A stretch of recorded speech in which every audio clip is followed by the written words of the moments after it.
not want this fight. Found some.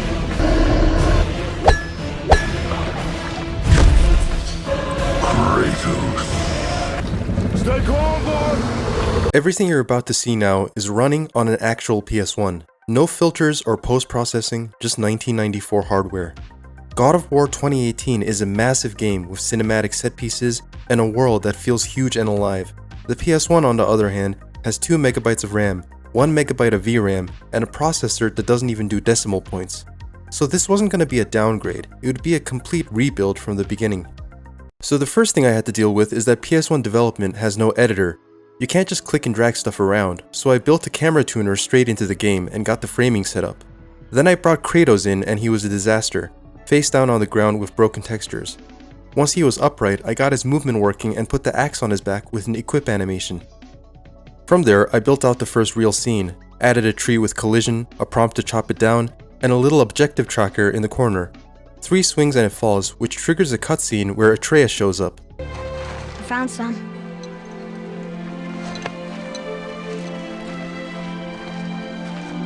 Get in the boat, boy. And once the cutscene ends, he follows you around. All of that just to chop down 1 tree, and combat didn't even exist yet. Gave Atreus a bow and a shooting animation so he could actually contribute during fights. Time for an actual enemy, so I brought in the troll. Textures were scrambled on import, so I fixed that and gave it collision so it felt like it was actually in the world. At this point, there was 0 hit feedback. I could swing the axe straight through the troll and nothing happened, so I built a blood system, which was interesting because the PS1 doesn't have particles. Every droplet is just a flat rectangle from a pool that recycles, with the size varying based on how long it's been on screen. Once hits actually felt like hits, I gave the troll a basic combat loop so it could chase Kratos around, and made Atreus automatically fire arrows at it on a cooldown. Added a health bar for the troll, and once it depletes, the death animation plays. Swapped the floor to snow, and dropped in some ruin columns for atmosphere. Then came the axe throw. When you throw it, the axe becomes a projectile that homes towards the nearest enemy, rotating rapidly as it flies. It embeds on impact, deals damage, then automatically returns to your hand. The recoil comes back faster than it went out, which gives it a nice snap on return. Then I added a quick opening cutscene where the troll roars and the first boss fight was done. If this was gonna feel like God of War, it needed to escalate, so I started on Baldur. With the troll fight done, the next step was Baldur. Got both characters into the same scene, but before any combat, I needed to build his intro cutscene. It's one of the most important moments in the game. That first encounter sets the tone for everything that follows.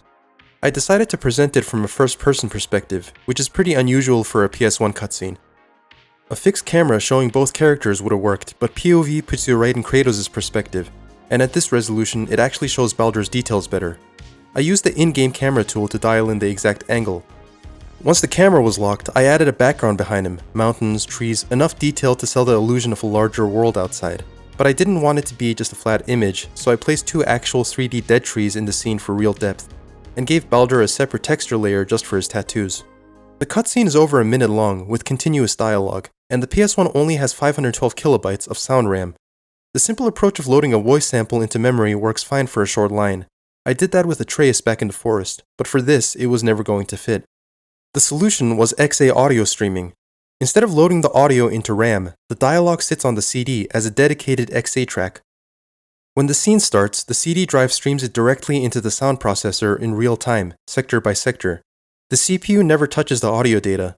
It's the same technique games like Final Fantasy VII used for their FMV sequences. I wrote a tool that interleaves the voice sectors with silence for precise timing, and the whole thing triggers with a single CD read command. With the audio streaming, I synced 15 subtitle cues to centisecond accurate timing positions. Each subtitle triggers a talking animation on Baldur. The first attempt looked terrible. His entire upper body was jiggling in this really unnatural way, like he was vibrating through the dialogue. I stripped it back so only his head tilts slightly as he speaks, and that small change made it read as actual conversation.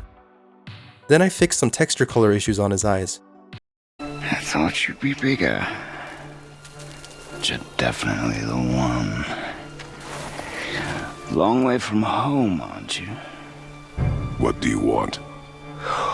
Oh, you already know the answer to that. Whatever it is you seek, I do not have it. You should move on. And here I thought your kind was supposed to be so enlightened, so much better than us, so much smarter. And yet you hide out here in the woods like a coward.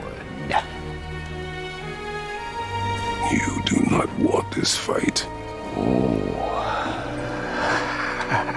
I'm pretty sure I do.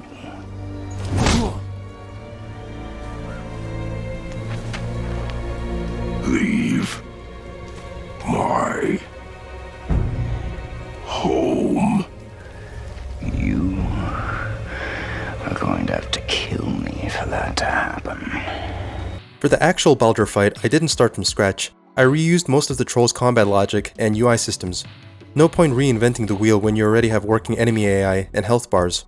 While testing, I threw on this extremely zoomed out camera as a joke. Let me know what you think about it.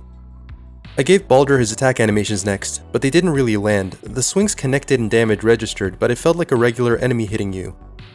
So I added knockback. When Baldur's attacks land, they physically push Kratos backward, which immediately gave the hits more weight, but it still didn't feel distinct enough. The thing that finally made it click was a quick blue flash right before each attack, followed by Baldur dashing towards Kratos at high speed to close the gap and swing. It only lasts a split second, but that little telegraph and lunge makes his attacks feel fast and aggressive in a way the trolls never did. Then I realized I had never actually added a death animation for Kratos. The fight was working, but I wanted to go bigger, way bigger. I wanted the next cutscene to feature something massive, so the World Serpent on the boat was the obvious pick. First step as always was getting the camera right using the in-game tuner, flying around with the controller and dialing in the framing until the composition felt right. Once the angle was locked, I brought Atreus into the scene and added a deep fog layer. The serpent is supposed to emerge from the mist, so the fog needed to be thick enough that you couldn't see it coming until the right moment. Then I added the boat under Kratos and Atreus. Separate model, 157 vertices, nothing crazy, just enough to ground them in the scene. The serpent itself was the real challenge. When I first got it into the game, it looked rough. One low-resolution texture stretched across this massive 497 vertex model, and the detail just wasn't there. The thing is, because the camera is fixed throughout the cutscene, you only ever see the serpent from specific angles. So in Blender, the model is completely hollow, the inside is empty, and there are no triangles underneath the mouth, because you never see under it, and the neck doesn't even need to extend very far down since only a segment is visible. Classic PS1 trick. If the camera can't see it, don't model it. Then I pushed the texture quality hard. Instead of one low-res body texture, I gave the face two separate 256 by 256 texture atlases, the highest resolution I'd used on any model in the project. The difference between the original single texture and this was night and day. For the first time, the serpent actually looked menacing instead of just blurry. I positioned it deep in the fog so it approaches slowly, the full scale only becoming clear as it draws closer. The camera pulls back as the serpent gets closer, using a cubic smooth step curve so the movement eases in and out naturally. Stay calm, boy! I am! This is great!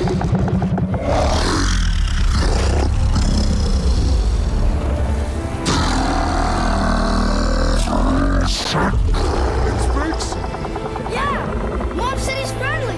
What is it saying? I don't know! Since I had a boat in the scene from the serpent cutscene, I figured why not turn it into a little minigame, something in the spirit of the snowboarding section from Final Fantasy VII. I added a scrolling water texture underneath the boat to fake movement, then wired up the D-pad so you could actually steer left and right. Kratos and Atreus needed to look like they were sitting in the boat, which took some positioning adjustments, but it was a solid base. Then I procedurally spawned rocks as obstacles and floating diamonds as collectible points, with a survival timer counting down in the top right corner. So I added a sinking animation. The boat slowly submerges with Kratos and Atreus still sitting in it, and Kratos keeps doing his paddling motion as they go under. That alone was great, but then I realized I had never actually given him a paddle, so the entire time he'd been rowing absolutely nothing. Our first attempt at fixing that gave him a paddle the size of a small tree. Honestly, I almost kept it. Kratos is strong enough to swing a paddle that big, and I think that's a defensible creative choice. I fixed it in the end though, and the minigame came together as a fun little break from everything else. It's not deep, but it proved the project could do more than just boss fights and cinematics. And speaking about little breaks, I wanted to show combat against normal enemies instead of just bosses. First import was hilariously oversized, but I scaled it down, brought in 3 of them, and gave them yellow blood since that's accurate to the actual game. When a Draugr dies, it plays a short death animation and then fades out triangle by triangle. That dissolve effect isn't just for looks. Removing the model from the scene actually improves performance, which matters when you've got multiple enemies running around. I also swapped the floor to a stone texture because the snowy arena was getting repetitive. The stage was a little rough around the edges, but it proved that the combat system could handle multiple enemies, not just one-on-one boss fights. I couldn't leave out Mimir, and the scene with Zeus was the perfect way to tie back to the classic trilogy. It's one of the most atmospheric moments in the 2018 game, and it translates surprisingly well to low poly. I started by placing Mimir in Kratos' hand. For just a severed head, the model is actually the most detailed thing in the entire project. 433 vertices on Mimir alone compared to 298 on Kratos' entire body. A head with more geometry than a full character. The background had to be that specific teal color from the original game, so I set the screen clear to a dark teal and added a global tint system that blends every piece of geometry 1/3 towards the same tone. The Zeus cloud face was a 256 by 256 texture with the edges feathered to blend seamlessly into the teal backdrop. The glowing eyes were the hard part because I needed the lightning bolts to fire from exactly the right coordinates. So I built a pointer tool into the game itself, a movable crosshair I could position over the cloud texture on screen to read out pixel coordinates. It's genuinely one of the hackiest things I've ever done, but grabbing screen space coordinates from a running PS1 executable like that was extremely common in original development. Actually, I don't know that, but maybe they did it. With the eye positions locked in, I built the lightning as 3 separate layers of flickering lines radiating outward from each eye.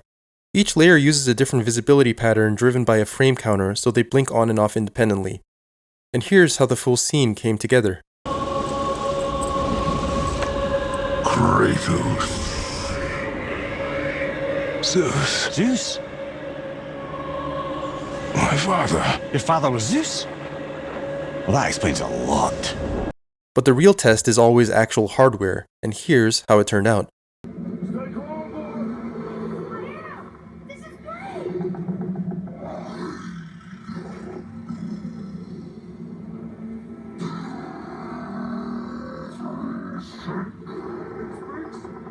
Yeah, Mom said he's friendly. What does it say? I don't know.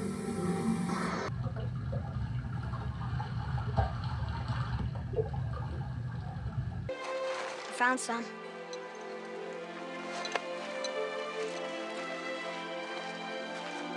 Get in the boat, boy.